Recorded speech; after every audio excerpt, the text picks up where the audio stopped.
For the next 8 or 10 months, Oliver was the victim of a systematic course of treachery and deception. He was brought up by hand. The hungry and destitute situation of the infant orphan was duly reported by the workhouse authorities to the parish authorities. The parish authorities inquired with dignity of the workhouse authorities, whether there was no female then domiciled in the house who was in a situation to impart to Oliver Twist the consolation and nourishment of which he stood in need.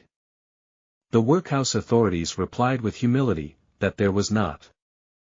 Upon this, the parish authorities magnanimously and humanely resolved, that Oliver should be farmed, or, in other words, that he should be dispatched to a branch workhouse some 3 miles off, where 20 or 30 other juvenile offenders against the poor laws, rolled about the floor all day, without the inconvenience of too much food or too much clothing, under the parental superintendence of an elderly female, who received the culprits at and for the consideration of 7 halfpenny per small head per week.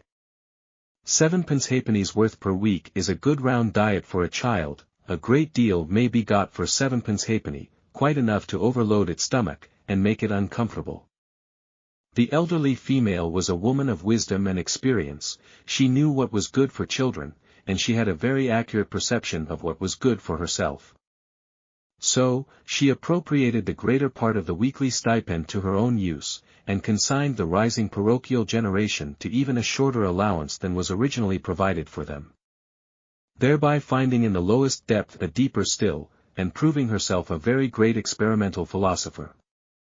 Everybody knows the story of another experimental philosopher who had a great theory about a horse being able to live without eating, and who demonstrated it so well, that he had got his own horse down to a straw a day, and would unquestionably have rendered him a very spirited and rampacious animal on nothing at all, if he had not died, 24 hours before he was to have had his first comfortable bait of air.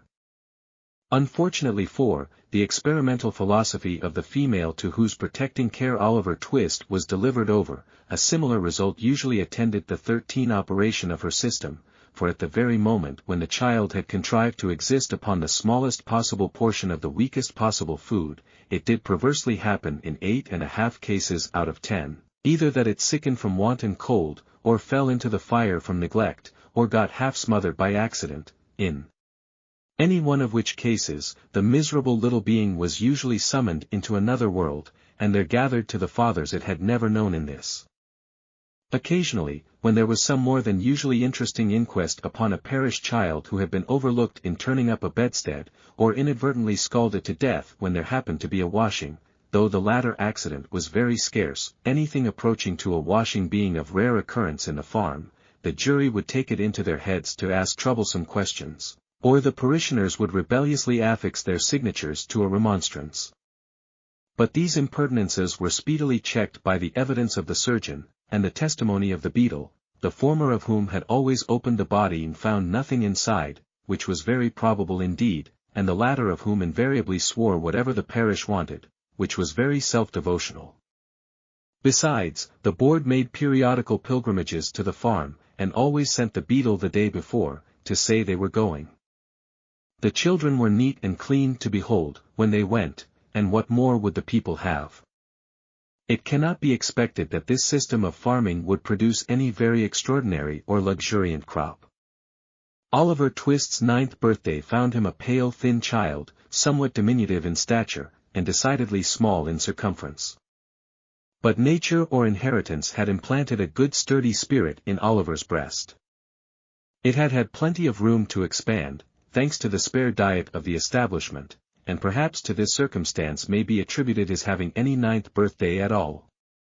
Be this as it may, however, it was his 9th birthday, and he was keeping it in the coal cellar with a select party of 2 other young gentlemen, who, after participating with him in a sound thrashing, had been locked up for atrociously presuming to be hungry, when Mrs. Mann, the good lady of the house, was unexpectedly startled by the apparition of Mr. Bumble, the beadle, striving to undo the wicket of the garden gate.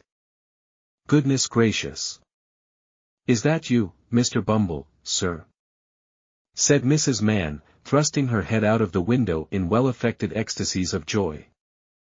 "Susan, take Oliver and 14 them 2 brats upstairs, and wash 'em directly." "My heart alive! Mr. Bumble, how glad I am to see you, sure ly. Now, Mr. Bumble was a fat man, and a choleric, so, instead of responding to this open-hearted salutation in a kindred spirit, he gave the little wicket a tremendous shake, and then bestowed upon it a kick which could have emanated from no leg but a beetle's. Lor, only think, said Mrs. Mann, running out, for the 3 boys had been removed by this time, only think of that. That I should have forgotten that the gate was bolted on the inside, on account of them dear children.